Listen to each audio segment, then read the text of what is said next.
Good evening. I'll push a few buttons and we will be off and running.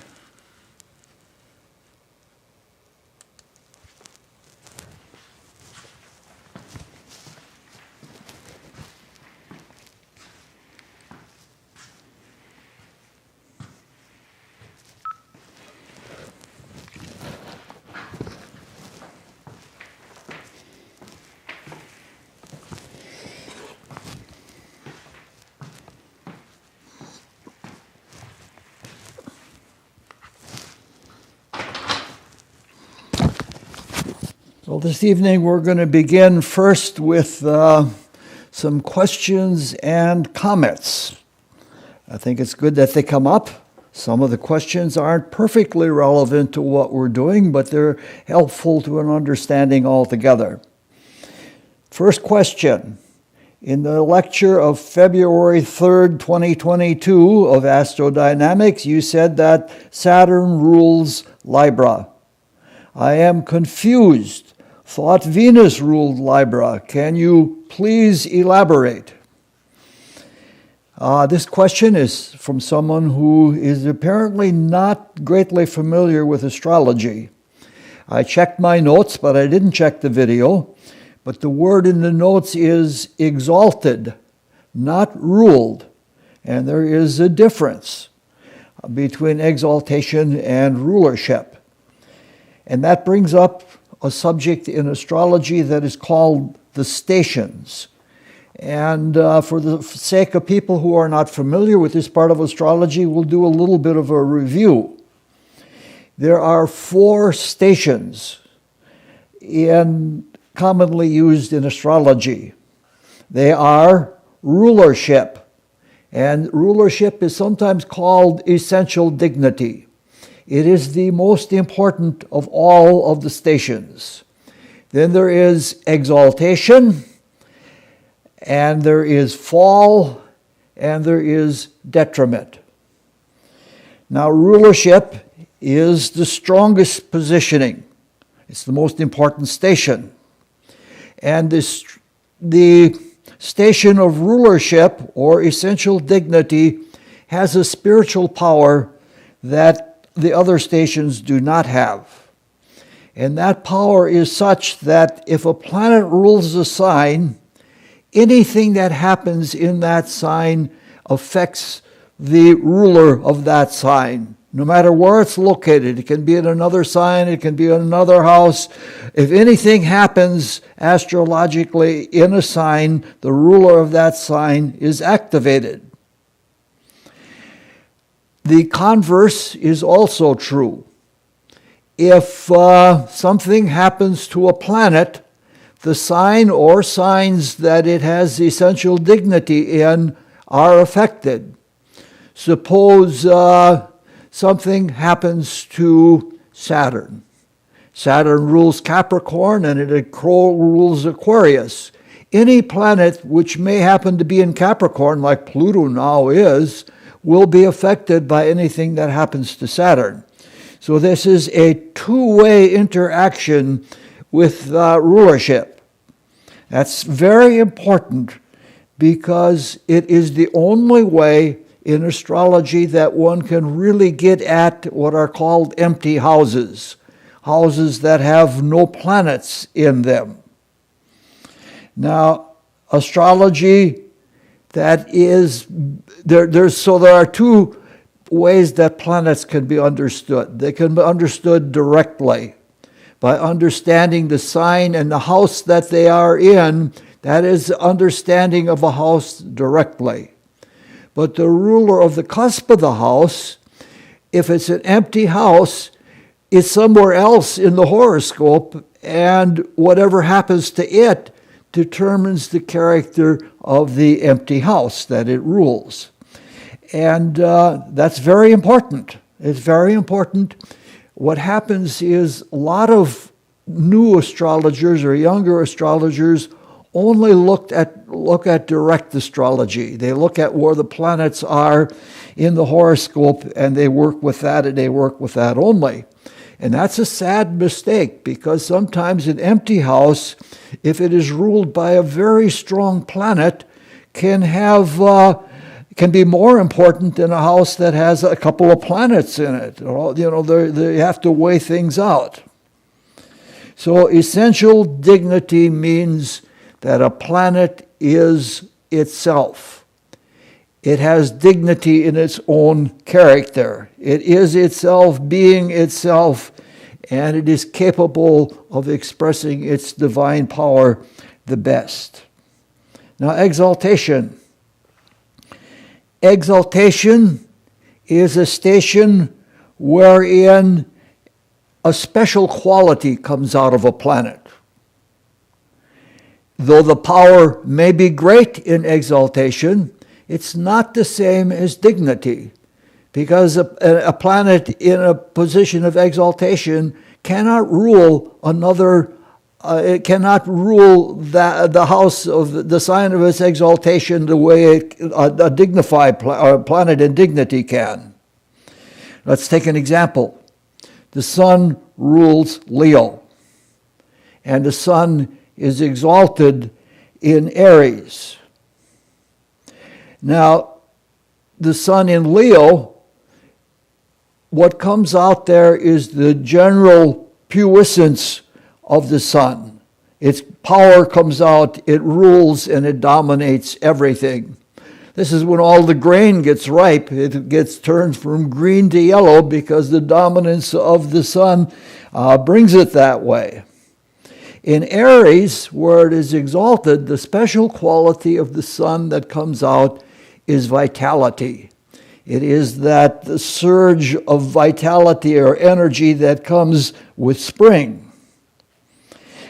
Now, fall is the counterpart of exaltation. And in fall, a special weakness comes out. It isn't the weakest overall, but a special weakness comes out. So it's the counterpart of exaltation.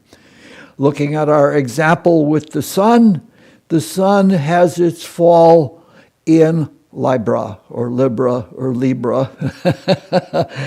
Different people have different pronunciations.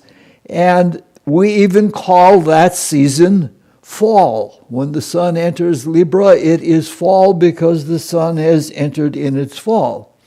And what happens then is just the opposite of what happened in the opposite sign, Aries. The energy leaves. The sap returns underground, and it does this no matter what the temperature is. It is a withdrawal. And finally, we have detriment.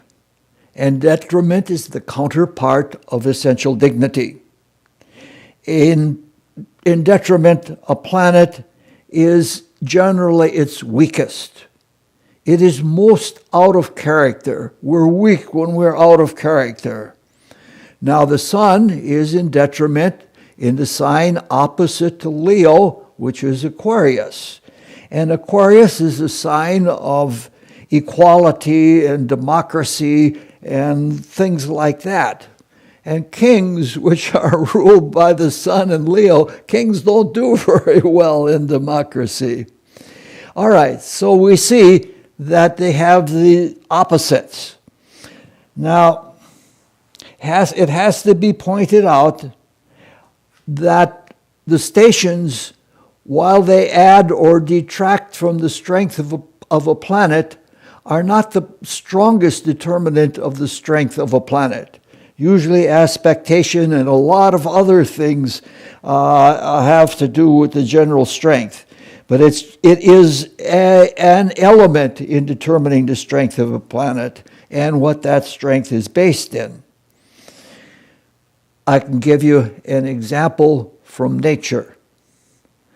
When I was young, I grew up in a family where my father liked hunting. And he hunted in life as long as he could. And he had rabbit dogs, things like that. And it was clear, if you've been around hunting, that animals have cycles.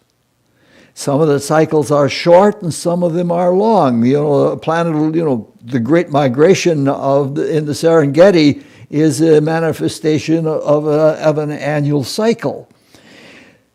when we used to hunt rabbits, a rabbit would be scared up and the dog or dogs would go after the rabbit. And you didn't worry that the rabbit kept getting further and further away, that you could tell by the howls of the hounds. What happened was, what you knew was that rabbit was always going to circle back. And when it came back, that's when the hunters would kill the poor innocent rabbit. All right, so we can let's take an example from nature. Let's take a puma, a mountain lion. Now, a mountain lion is in its dignity in puma. In mountains, I mean to say. Because in the mountains, its camouflage is such that it blends in with the minerals of the mountain.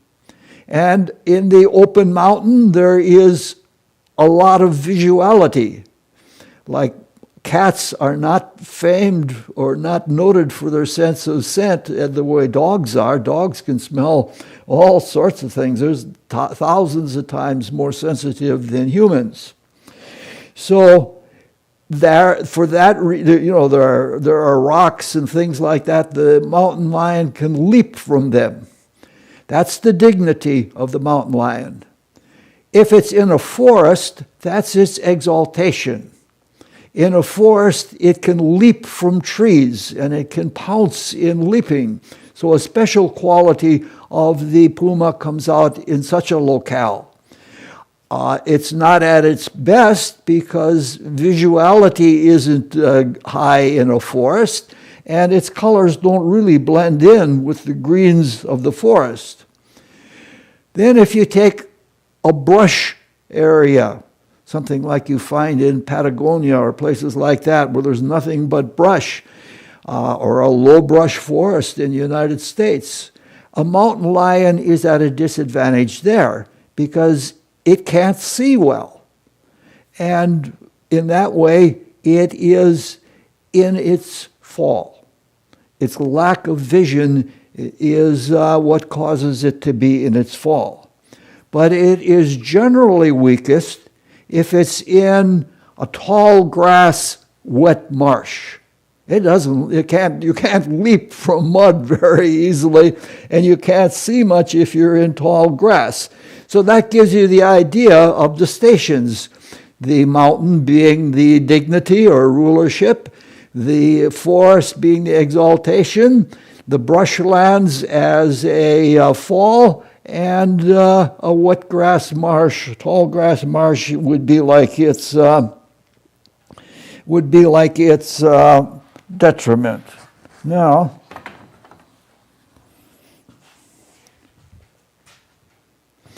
looking at the big board here, if we look, the sun is the orange color and it rules Leo. If we take Libra, which is where the question came in, it's ruled by Venus.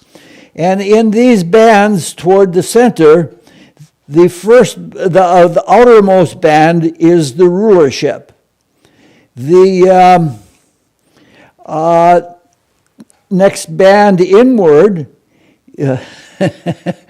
is its exaltation. The next band in is its fall, and the innermost band is its detriment. And the detriment, the red is for Mars. The fall is not done right on this here. The sun has its fall in Libra, and Saturn has its exaltation.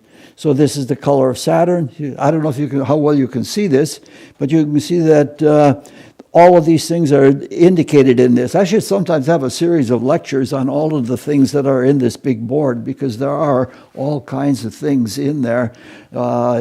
It's called the astrological mandala.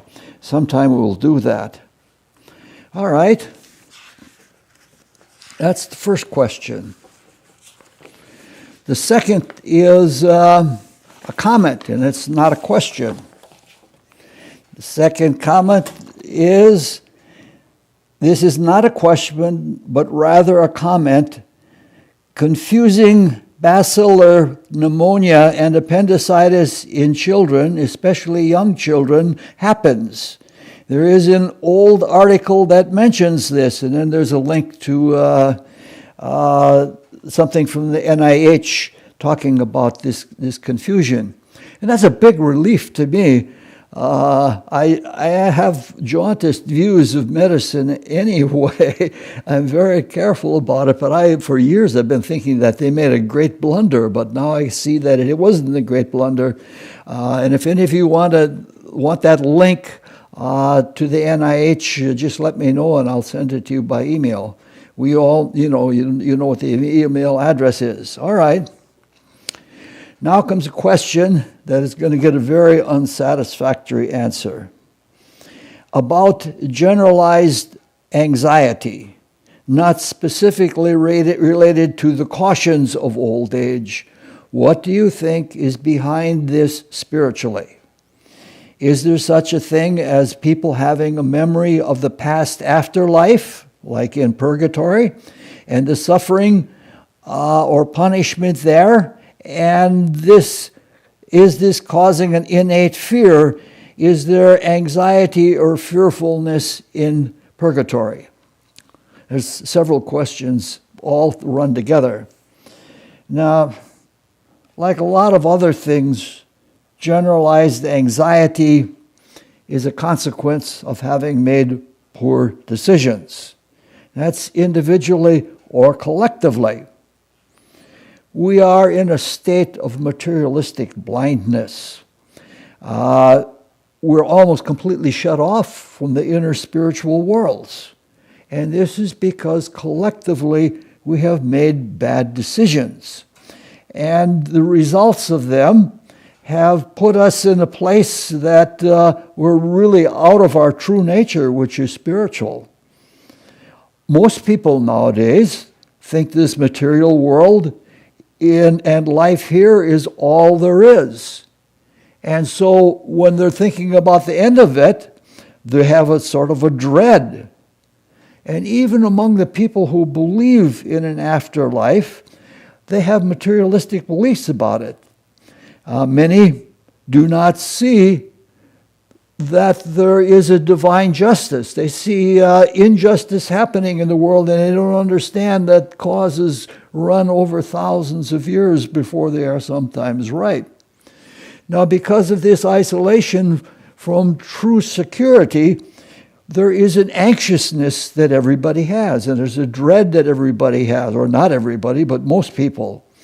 So a lot of spiritual education is needed for people to get away from the superstitions that they have about the nature of existence. All right. Now, first off, talking about purgatory, there is no punishment in purgatory. It is a sometimes painful experience, but it is a perfectly impersonal silhouette of our actions. It is perfectly objective. An action defines an equal and opposite reaction. And when the causes of life are dissolved, the reaction is united with the action, and there is a dissolution. The essence of the experience is taken into the spirit, and that is conscience. So there is no punishment. Now, very few people have any memories at all of the time spent in between rebirths. Some people have a few memories of a few things. I have more memories of coming to birth than I have of my last purgatory. However, the effects of purgatory are wonderful. So even if we don't remember the purgatory, the effect of it, that is the essence of the experience of what we have done when it is undone, is taken into the spirit. And we know it primarily as conscience. Conscience that warns us about certain kinds of actions because we have the essence of that, the experience in us. And sometimes conscience is positive. It it urges us to do things that are for the good of all. Now, in all of this, it's really important to understand that we are divine spiritual beings. We are in a very humble earthly way right now, but ultimately our nature is spiritual. So we're far from awake spiritually.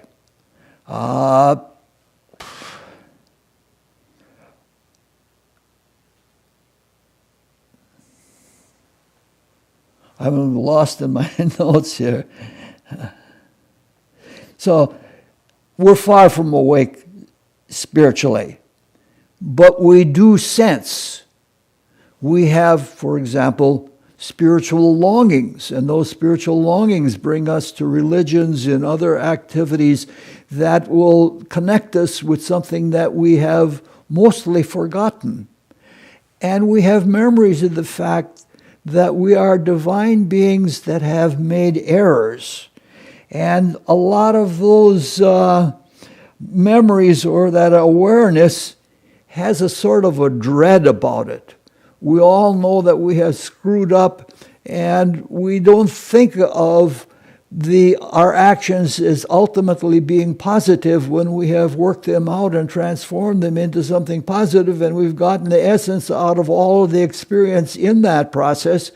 We dread. And this is why a lot of people dread. If you have a lot of faith, and if you have good inward spiritual experience, the dread is gone. We're going to say something about that later on in the main part of the talk tonight. So, there are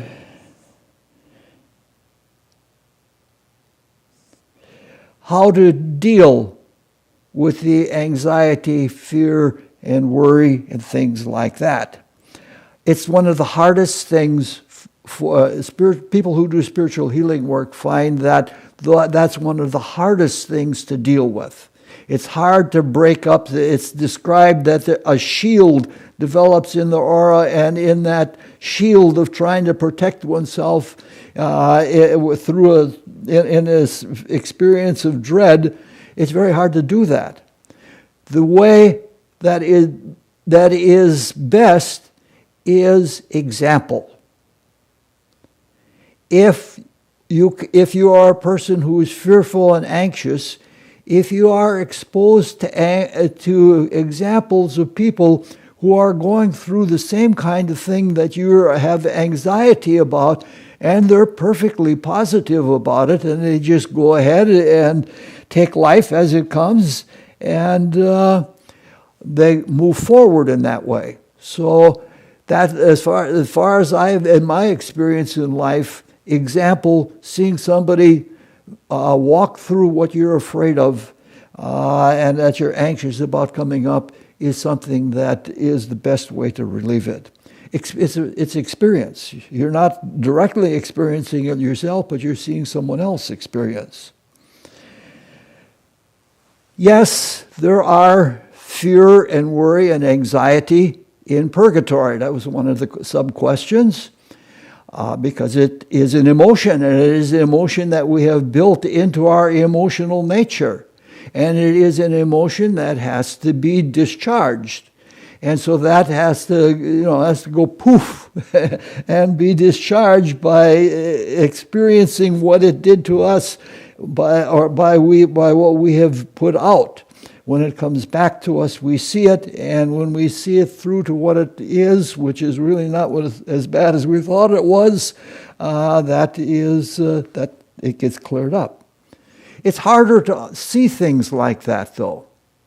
You know, if you're in purgatory and have been a person who has a very bad temper, and you have outbursts, and you scream and yell at people or do terrible things to them, when that comes back to you, that's pretty obvious. But some things are not so obvious.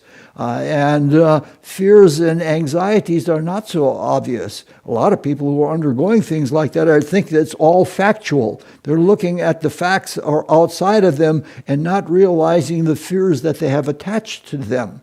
And the fears are more subtle. Probably the most subtle of all things to be dissolved are what are called the sins of omission. that is where we didn't do something which we should have or could have done and we didn't do it. And it's hard to see what you didn't do. If you try to analyze yourself daily, well, all spiritual students are advised to analyze themselves accurately every day. It's hard to see what you neglected. It's hard to see what you didn't do. All right. Now we have one more question. In people who have suffered with physical problems in their second third, isn't it a given that the last third will be even worse and more wretched with physical deterioration? The answer to that is both no and yes. You're not going to stop the deterioration. That part is true. You can slow it down, and you can meet it with a different attitude, and that's the yes part. But if you're suffering from something, it's important to understand that the suffering isn't something that's going to continue forever. It's going to, things are going to change along the way. We only suffer until we have learned our lesson. And when we have learned our lesson, that which is trying to us and that which is painful to us is dissolved.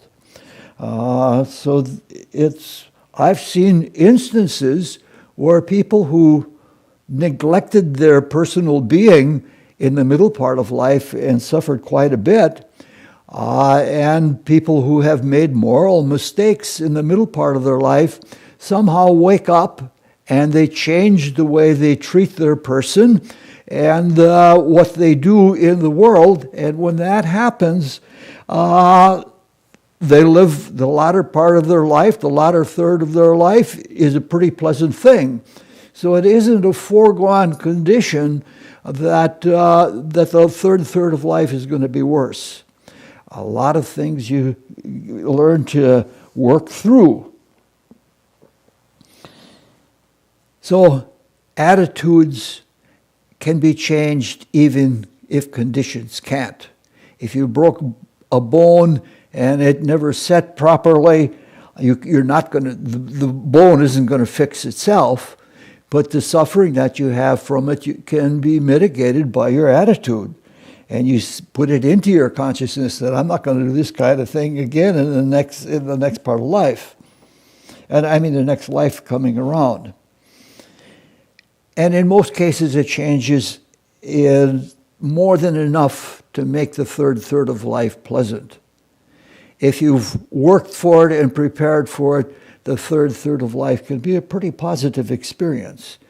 And just one of the things of understanding that you're suffering some things and that the attitude that you can take is very positive is given by St. Paul when he says, "My grace is sufficient unto thee." You don't have to really get all bent out of shape over it. All right. Now we're ready for our talk for tonight.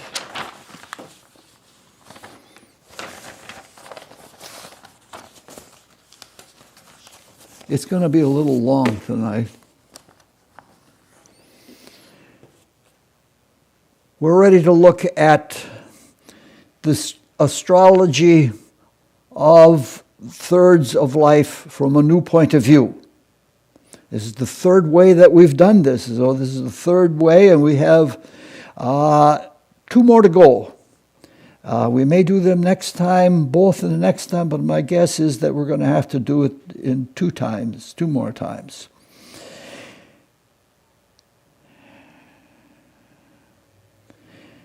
We've said previously, and we'll be saying it again and again, astrology is a matter of blending many different factors and judging the relative significance of them and getting a form of how much, what a part of a life is going to be like by seeing all of the things that contribute to it.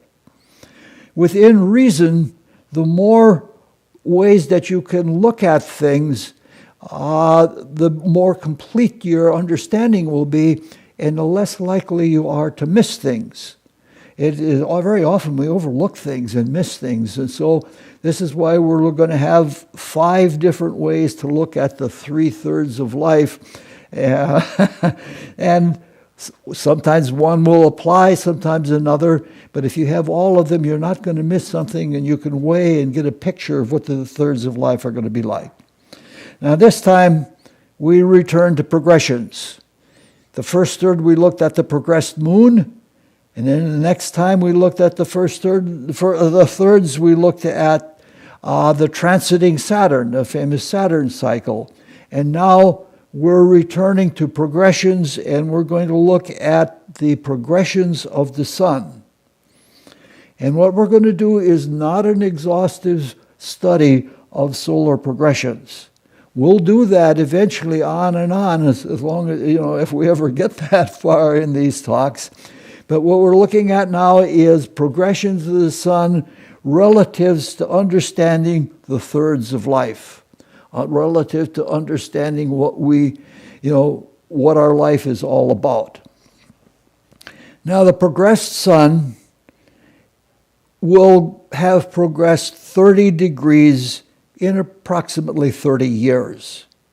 So 1/3 of a life, by this reckoning, is 30 years, which is different than the 28 years for the progressed moon and the 29 years for the transiting Saturn. Now, 30 is not an arbitrary number. It is one astrological sign. Each of the astrological signs is 30 degrees. And 30 degrees is not arbitrary either. And to understand why we choose 30 degrees and why we base it on the sun, we have to look a little bit into spiritual mathematics. This would be a little bit of a side trip, but it's a fun trip, and it's one that's important. In spiritual mathematics, one begins with a point. Pythagoras described a point as a position in space or a position in being. For him, size didn't matter. Just the position was all that counted. Now, there's another way of looking at the fact that the expression in space, size doesn't matter. A point can be as small as approaching nil, or it can be as large as the entire universe itself. Any one thing that can be conceived can be seen as a point. And if there are multiple points, as long as they are of the same size, it doesn't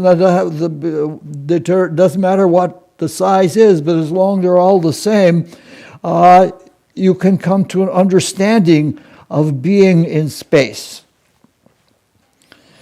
Now, when we look at the heavens, we're looking at the heavens in 3 dimensions. And points can be 3-dimensional figures. Usually, a point in this sense is a sphere, and a sphere is considered the simplest figure to occupy space at a location. If we're looking at 2-dimensional space, a dot is considered the simplest figure. So mathematical space is comprised of contiguous points or dots depending on the dimensionality of space that you're looking at.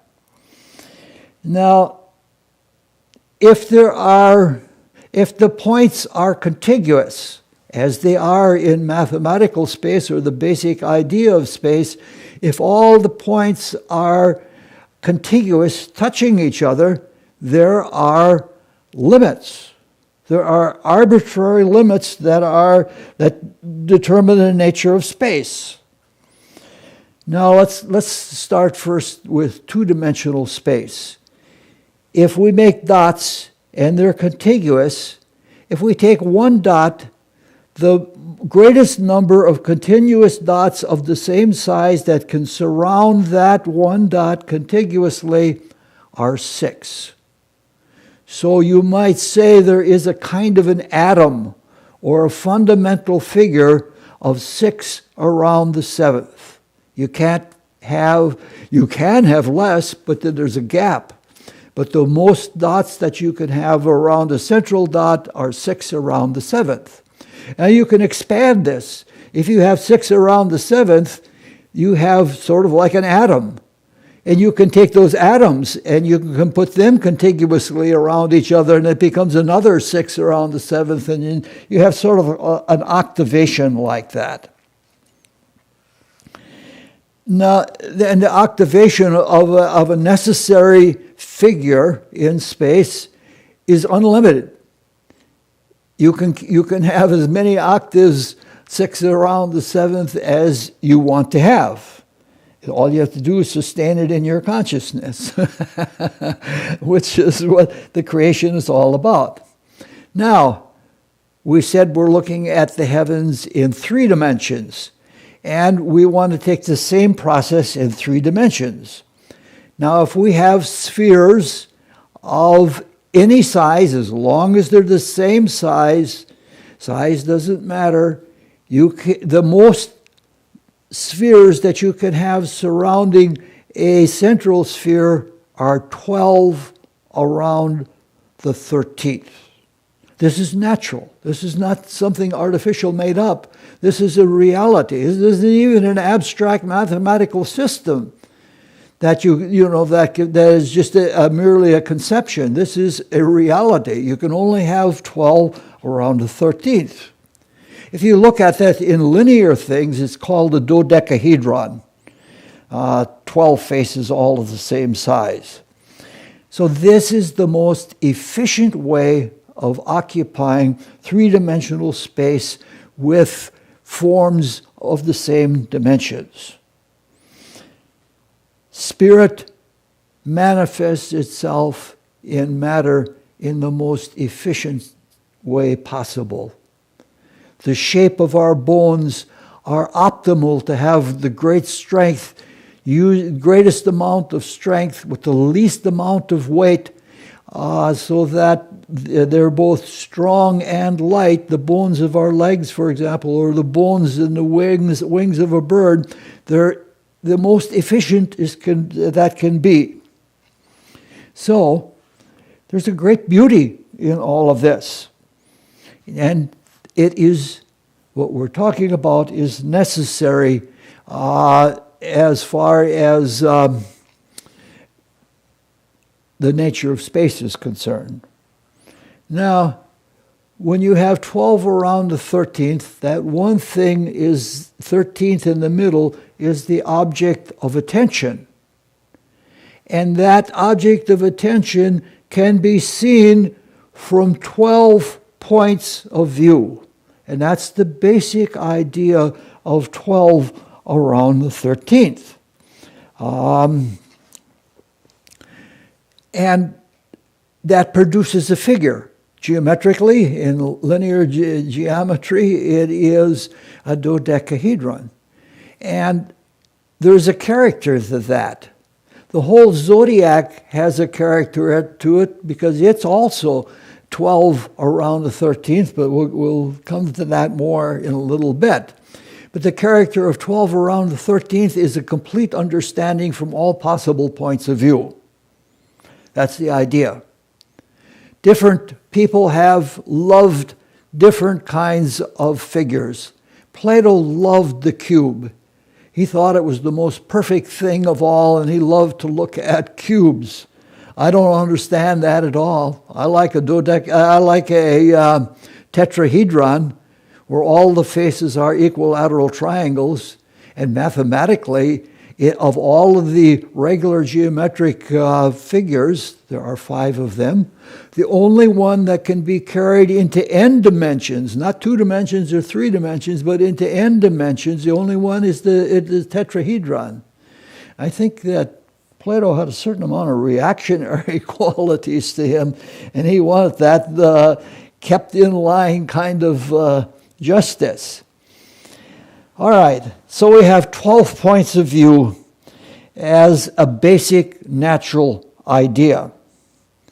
Now, if you take that idea and you transplant it to the band of the heavens around the earth, as we see the sun and the planets going around the earth, they always stay in this one band that is called the ecliptic. And if you divide that into 12 to get the 12 points of view, you have the signs of the zodiac. So what we have, in transplanting it, it's not the same thing as 12 around the 13th. It's almost two-dimensional, but that's the purpose of it. There's something like a natural quality to 12 around the 13th. And if those 12ths, those pieces, they represent the 30 degrees that are a sign of the zodiac. And so they represent a point of view. And the idea is that in 30 years of time, at around 30, you're going to have a different point of view. And that and this is one of the way that astrological factors are all tied together. Everything is connected with everything else in harmony in the cosmos. Now, the astrological mandala, which we looked at just a little bit ago, the astrological, what is this? All right, only part of it shows up on the little screen, and there's nothing I can do about that.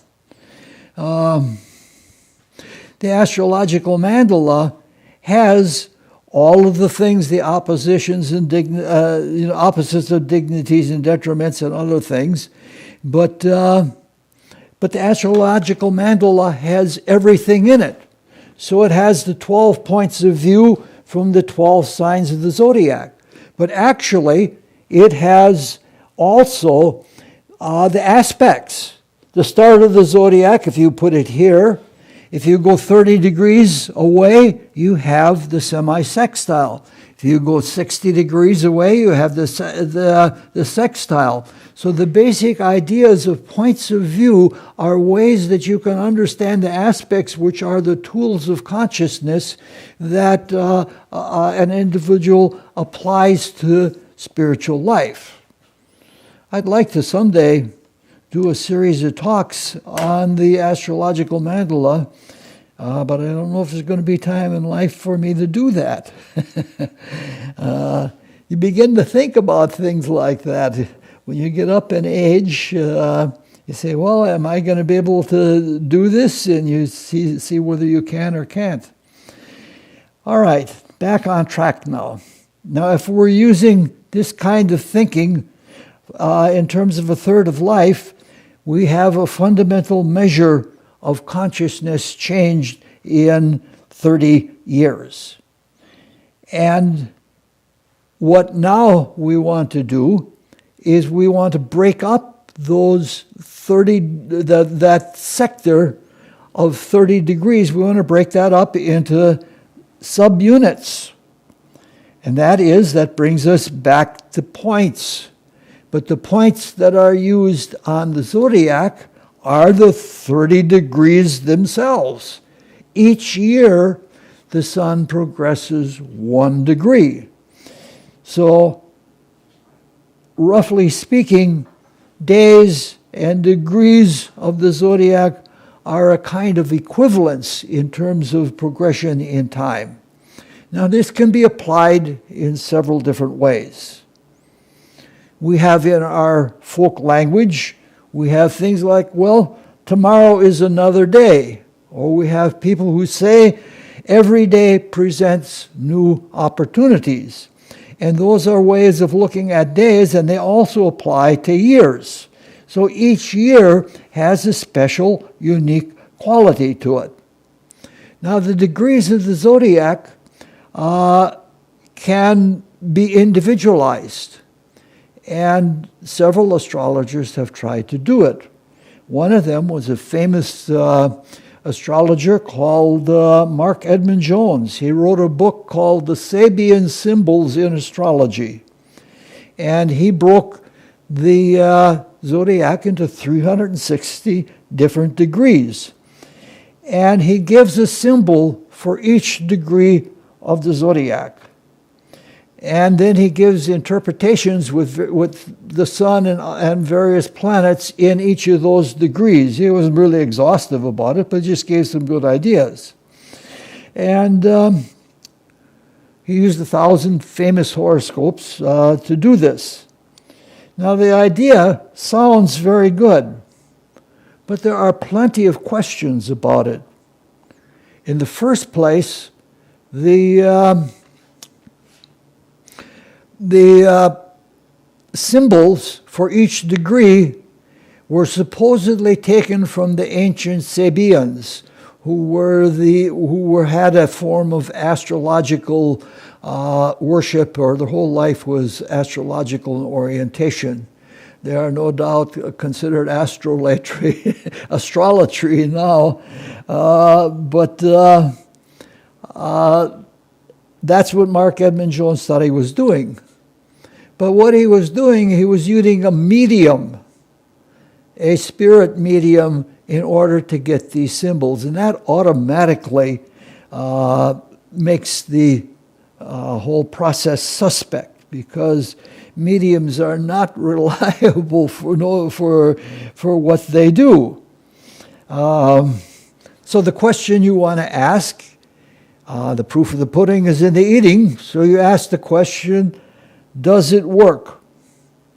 And in my experience of trying to work with this, the answer is sometimes yes, but mostly no.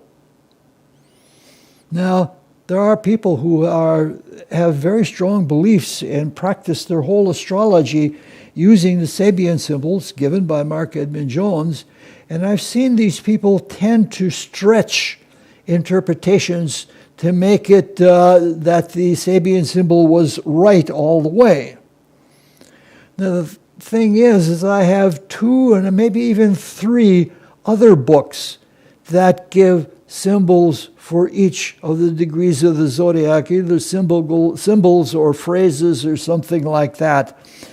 And those were not derived from mediumship. They were derived from experience. There were some astrologers for 3, and probably by now it's the 4th generation of astrologers in Germany that keep exact diaries of what happens on different days. They work more with fixed stars than with degrees of the zodiac. But if you take the 3 books, the Sabian symbols and 2 or 3 other ones, and you put them side by side and look at the same degree of the zodiac, the symbols or the interpretations are extremely different. And that makes you wonder, is one more valid than the other, or is this whole concept itself valid? It doesn't disprove it, but it does make it suspect. Now, the idea is not a new idea. It goes back to the Sabians and probably even further back than that. Personally speaking, I believe that there is a special indication for each degree of the zodiac. But the interpretation or the image or the symbol is 7-fold. That is to say that there are 7 different interpretations for each degree, and then according to the Chaldean cycle, one year it'll be one, and then the next year it'll be another, and the next year it'll be another, and then after 7 years it comes back to the other. I think that's because all of astrology, if you look at everything that is on the big wheel that we looked at just a little bit ago, everything that we look at there, everything is in sevens, and it all goes back to the Chaldeans, which are the basis of all Western astrology. It probably has been lost. Maybe it'll be found, because there are some astrologers out there, some very renowned astrologers, who are digging back into history, and maybe this is one of the things they'll uncover. All right. That is a little bit of a side trip. So you can see we're on a subject that something else, while we're on the subject, we should mention another thing that you're going to hear from me again and again and again, and that is relative significance. Some things are more important than others.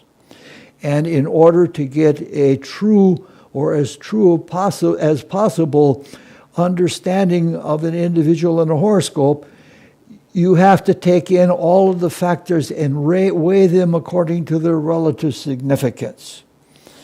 It's difficult. It's very, very difficult.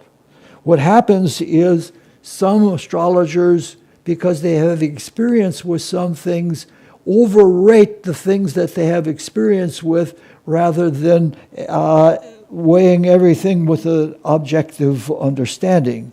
Astrology is difficult. It's really difficult. In some ways, just observing character with intuition is a lot easier. It is not as profound and as far-reaching, but astrology is difficult. And the most difficult part of astrology is that you have to think. You have to ponder. And if you have intuition, you let the intuition guide your thinking until you do come to an understanding.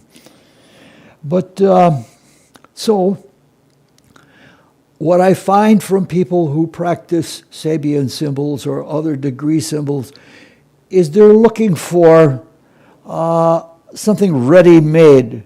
They're looking for a bake-and-serve answer to astrological interpretation.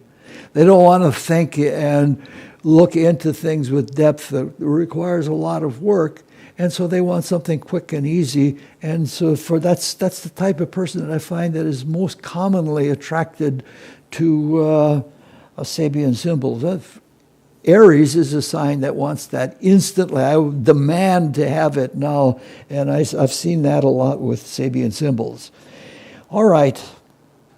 There's another way we can look at individual degrees as periods of opportunity.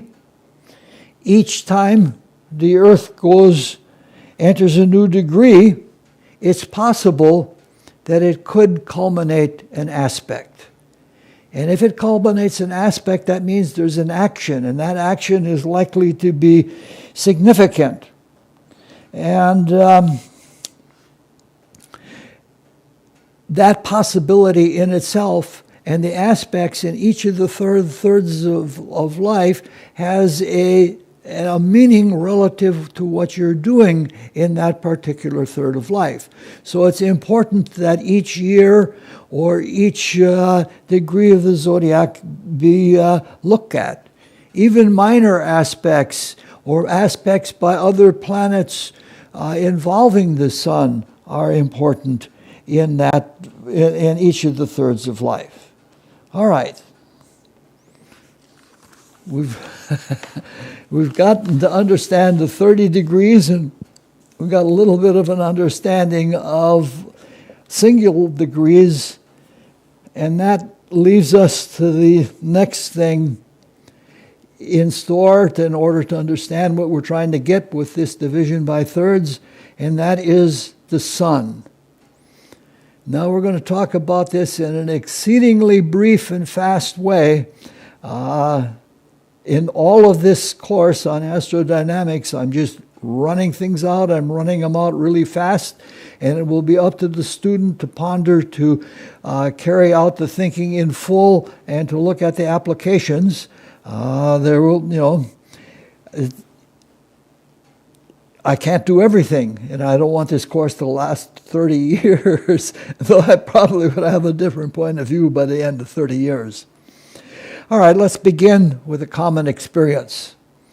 And that common experience is something that we all have had, an inner dialogue. We talk to ourselves. Usually it's tacit. Our lips are closed, but we talk to ourselves. Lonely people tend to talk vocally more. But there is a question with the inner dialogue that many people never ask, and they assume that what they're doing is right, but they don't know what's involved. And that simple question is, who is talking to whom?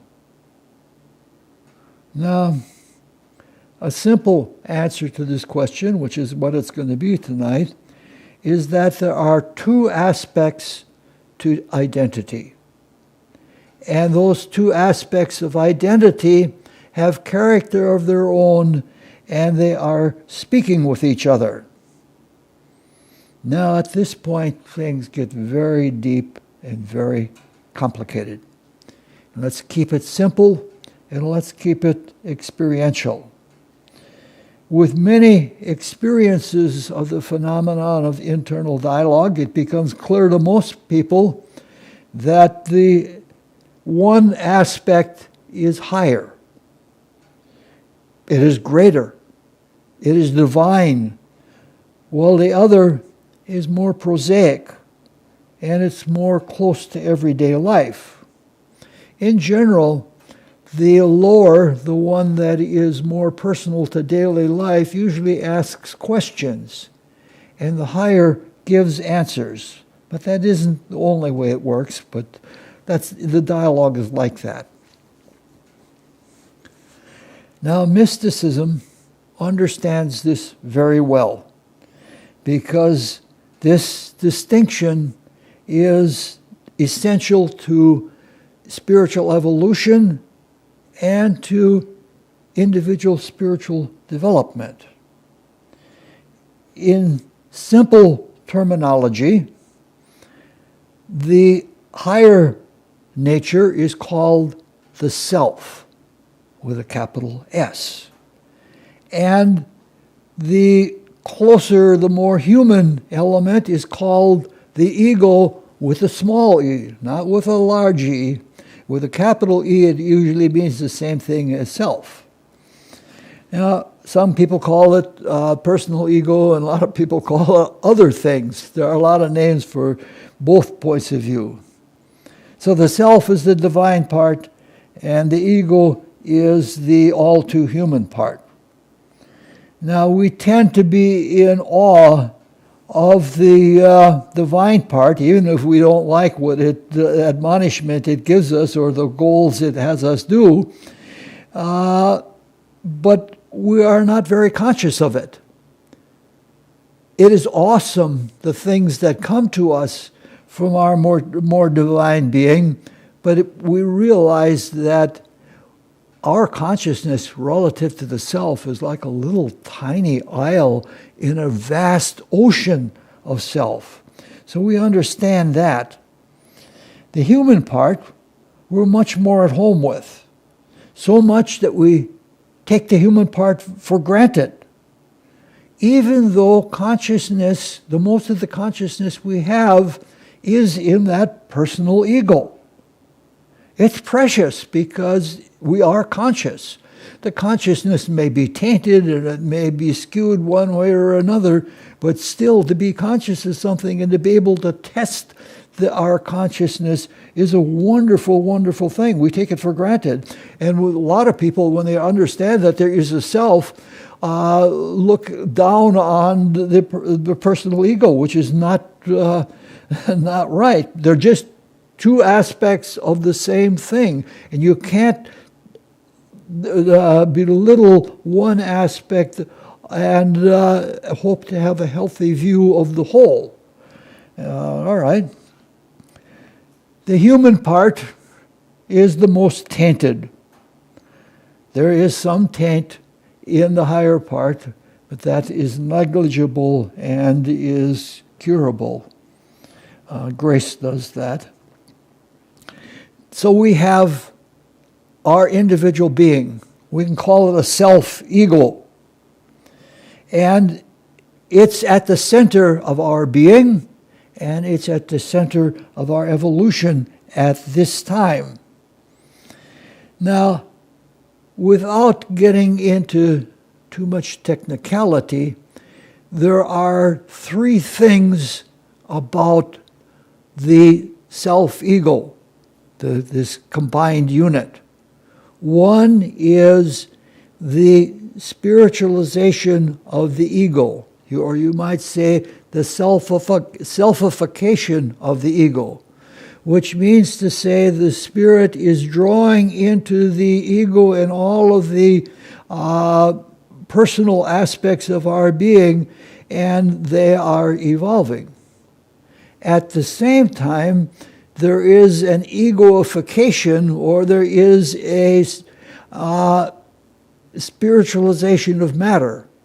That is to say, the experiences that we have in the material world are being taken into the self, and the self, even though it is a divine being, is enriched by the knowledge of the experience that we have in the ego. So those are the two processes, if you want the technical terms for them. They are the materialization of spirit and the spiritualization of matter. They're ongoing at all times. And the third thing, factor about the self-ego, or the one being that has these two faces to it, is purification. That is, we want our ego understanding not to be tainted with egoism. We want it to be true to reality, in a humility that doesn't need to color or shape things according to its own insecure needs. And the spirit needs to understand not to be lost in some loftiness. It needs to be focused into reality. So, one of the most difficult things in spiritual astrology is the fact that the sun represents both the self and the ego. Both are represented by the sun. And it takes a lot of work and understanding, especially if you're working with your own horoscope, to understand how something that's happening in astrology applies to the self, and how it applies to the ego, and how the whole is moving forward with this. So a lot of times, most astrology done by most people don't even question the self in this, or what this means in terms of the self. They take it in terms of the ego, like, is this going to be a catastrophe? Is the stock market going to go down? And is my ego in the way of judging right whether I'm going to come out of this solvent or not? Things like that. All right. So it's very, very difficult to do. But this is why you have to ponder yourself, you have to ponder your life, and if you're doing astrology work for other people, you're going to have to ponder them also. Some people don't even have much of a recognition of self, and some people are only ego-oriented. So, all right, now the hard part. And we're not going to discuss this part at this time, very, very far anyway. To do so would take take years to do so. I'd like to do this, and maybe someday I will. But now we want to, for now what we're doing is just going to have to be sufficient. Quick and dirty, it's all right, that's the way it's going to have to be. It is central to all astrological experience and all counseling. Now, please keep in mind that anything that happens in life can be viewed from the viewpoint of the self, or it can be viewed from the viewpoint of the ego, and hopefully it is viewed from both points of view. To understand the relative significance of which is more active in a given instance, there's no way that I know of astrology that you can do that except by intuition. And when you ponder and carry it in your mind and carry it in your prayers, it can come clear to you. Now, we want to apply this to the thirds of life. We finally get around to that. We're already overstayed. It's going to take a little bit. In the first third of life, the personality, the ego isn't awake in the first third of life. Little children often refer to themselves in the third person. The I word is not a big thing for little children, which would be the ego or self. Now, it is immoral.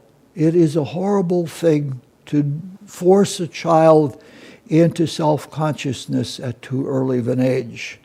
It screws them up a great deal.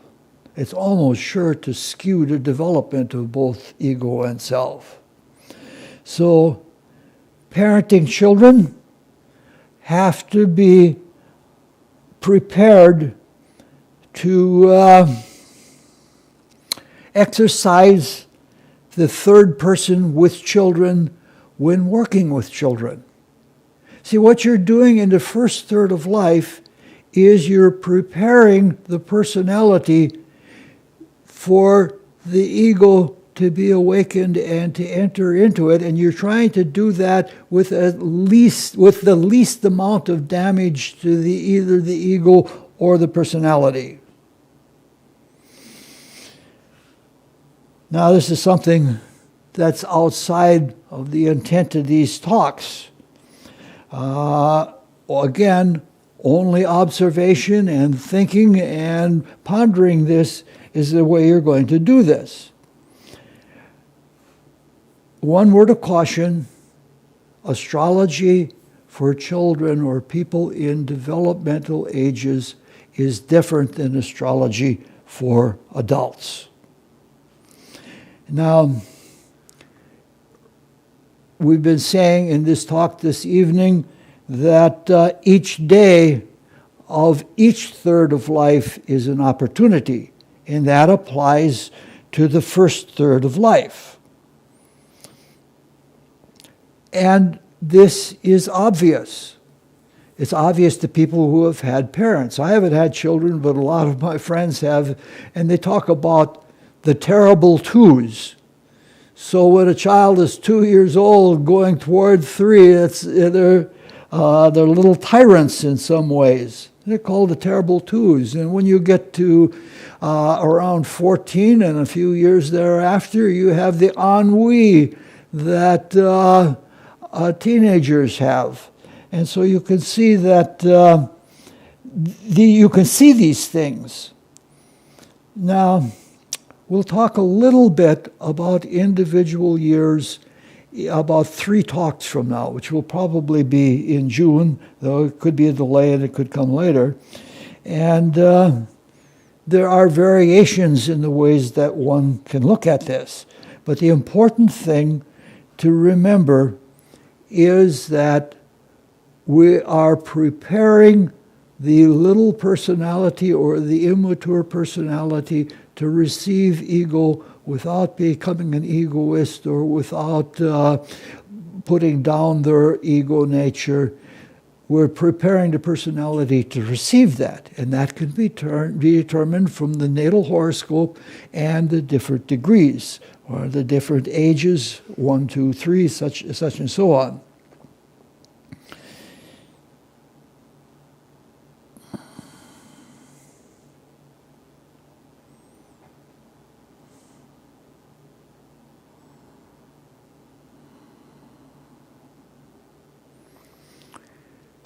I guess we've covered some of the important material already, but looking at each degree that the sun passes through in the progressions of the first 30 years of life are the key to getting at what is ripe and how you can help the child develop its own character in the healthiest way possible.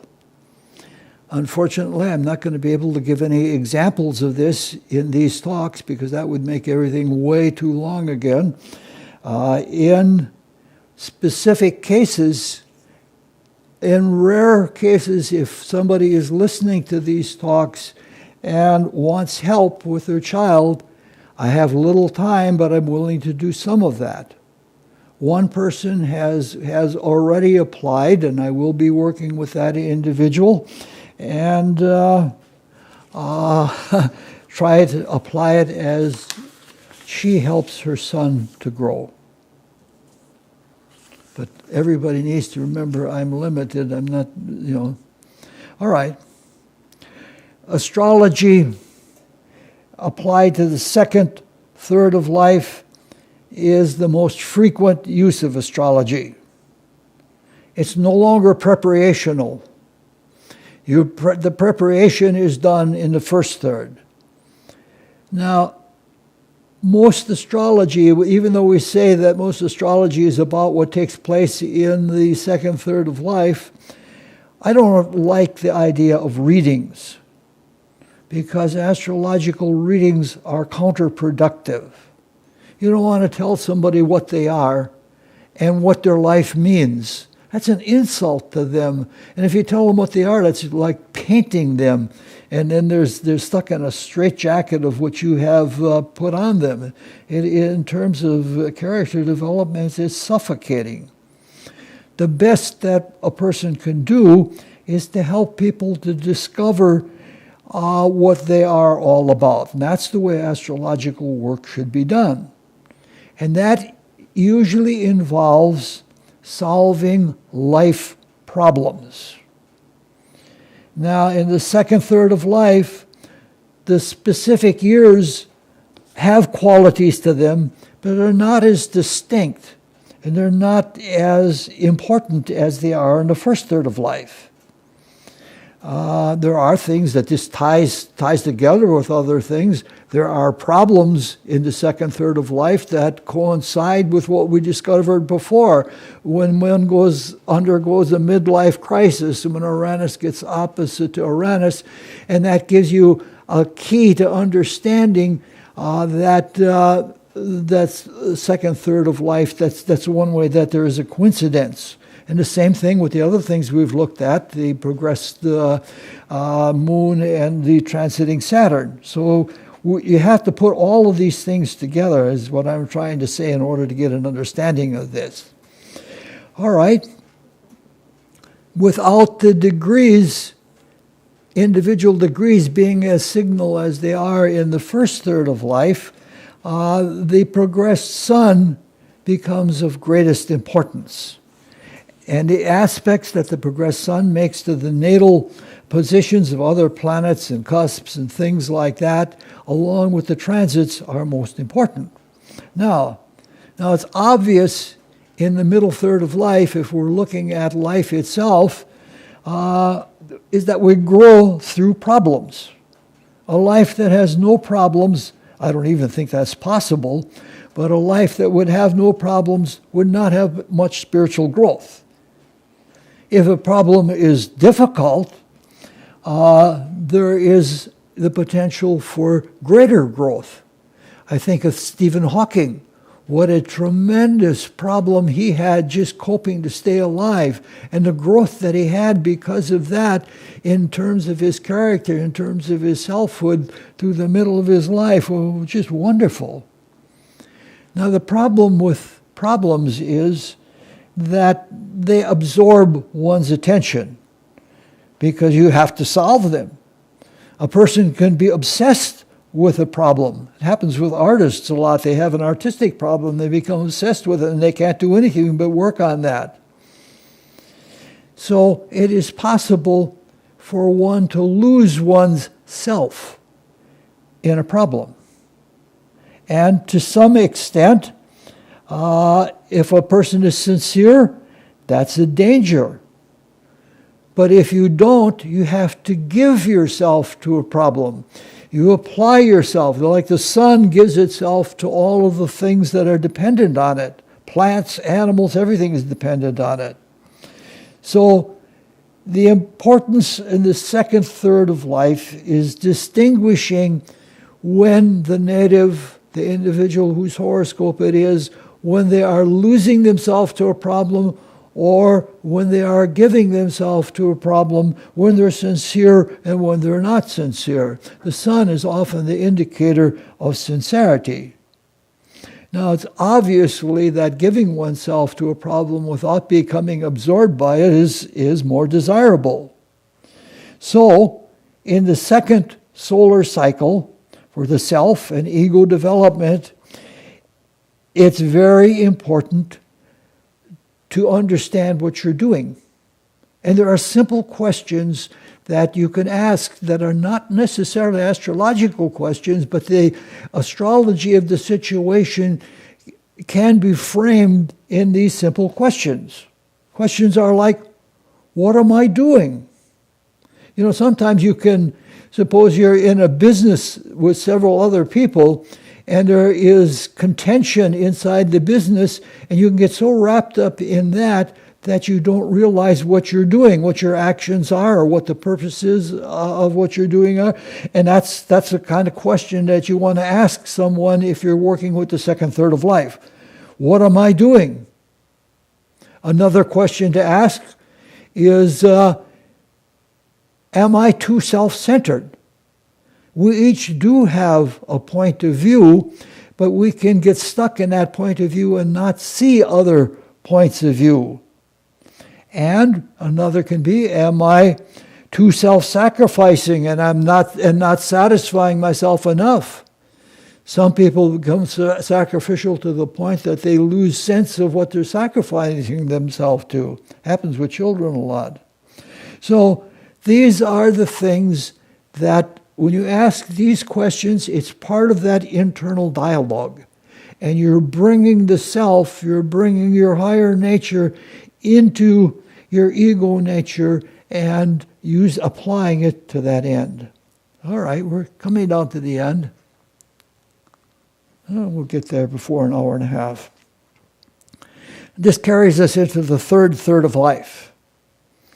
Now, by the time one is in the third